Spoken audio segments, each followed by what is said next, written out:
Head over to miniaturemarket.com where they have thousands of board games at discounted prices, and you can sign up for product alerts.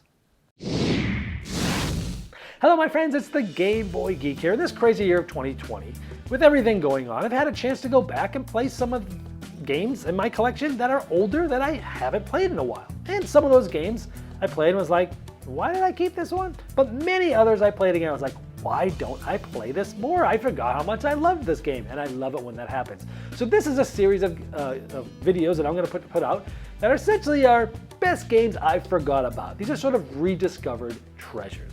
And today we're going to start the series off with a game called Glux. Now most of these games, or all of them, you can in some way, shape, or form still get your hands on. Now you might have to look harder for them than normal, but there still are shops, actual retail shops, either in stores or online, that you can still find these in. Again, you might have to look a little harder, but they're still somewhat quote-unquote in-print-ish, if you will. They're not completely sold out. It's not only secondary market. You can find these in some stores. So the first one is Glux. This is an abstract strategy game from Queen Games. Let me show you how it works in just 1 minute.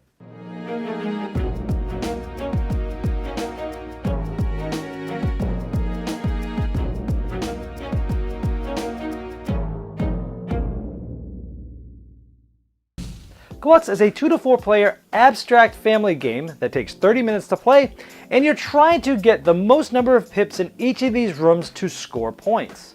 And there's many rooms on the board, and there's also a 2-player version of this on the backside that's a little tighter.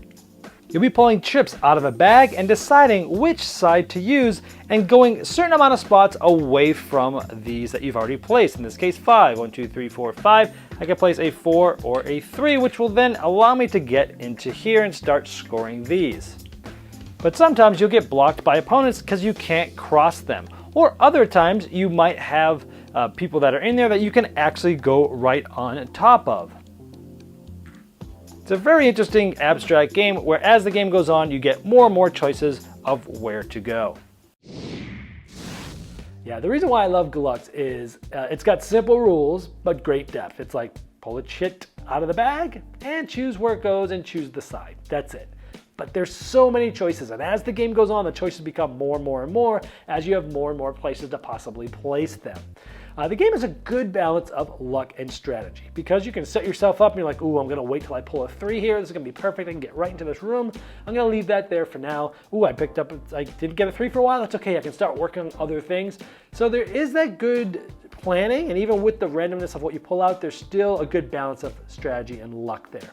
I love that you're trying to set up for later turns for long-term planning. Set this little thing there and you're like, you know what? I don't want to go in that room because someone else is just 3 away from there and they have a 3 sitting there. So if I go there first, they're gonna jump on me and cover me. So we're just gonna play this game of chicken, and one of us is gonna go there towards the end of the game, if depending on what else happens in that room. So a lot of times you set up these sort of like little battles and you wait. And that's an interesting sort of longer term planning in the game. I like that you can sort of block others by going there, making it so that they're not gonna be able to jump over you. I like that you're putting a small number in a big, in a room. So you're about to jump into a room and you're like, do I put the 1 there or do I put the 6 there? If I put the 6 there, it's gonna give me a lot of points for that room, but I definitely won't be able to get in that room with another one because the 6 outshoots me. But if I put a 1 there, then maybe I could put another 1, maybe a 2, and then maybe I can get multiple things in there and really go on top of other players' pieces as well. So it's some interesting decision as to when to go high versus when to go low, because the low gives you more movement flexibility, where the higher one gives you the more points right off the bat. So interesting decisions there. It scales well with player counts. 2-player board works awesome. 4 is awesome. 3 is probably one where it doesn't scale quite as good because 1 player is sort of in the middle, the other 2 are in the corners, but it's still fine. I still wouldn't like turn down a 3-player game. Also, negative is, let's see, pure abstract. Some players don't like abstract games. This is a pure themeless abstract, so it might not be for everybody. Also, the game can be a little too mean for some because you are really covering players up, blocking players. If you don't like that combativeness, it might not be a game for you. But other than that, if you can get your hands on one of these games called Glux, it's a great abstract game. One of my favorites from Queen Games. This has been the Game Boy Geek, breaking down barriers, growing relationships through board games by helping you find the next one you'll love. Lucky Duck Games has 4 new games available now. In the Court of Miracles, you lead a guild of beggars, scheme with sinister plots, and use trickery to build your own renown in an attempt to take over 16th century Paris. Baron Voodoo is an abstract strategy game involving the collection of thematic soul dice, and it made my top 10 most anticipated releases at Essen's Spiel this year. Kingdom Rush Rift in Time is a tower defense with epic heroes that includes a campaign and an infinite replayability mode. It was hugely popular on Kickstarter, raising over $1 million. Chronicles of Crime 1400 is a standalone follow-up to the award-winning Chronicles of Crime, where you'll be solving 4 unique crimes in medieval Paris. These are all available in stores now, and you can learn more and order them at luckyduckgames.com.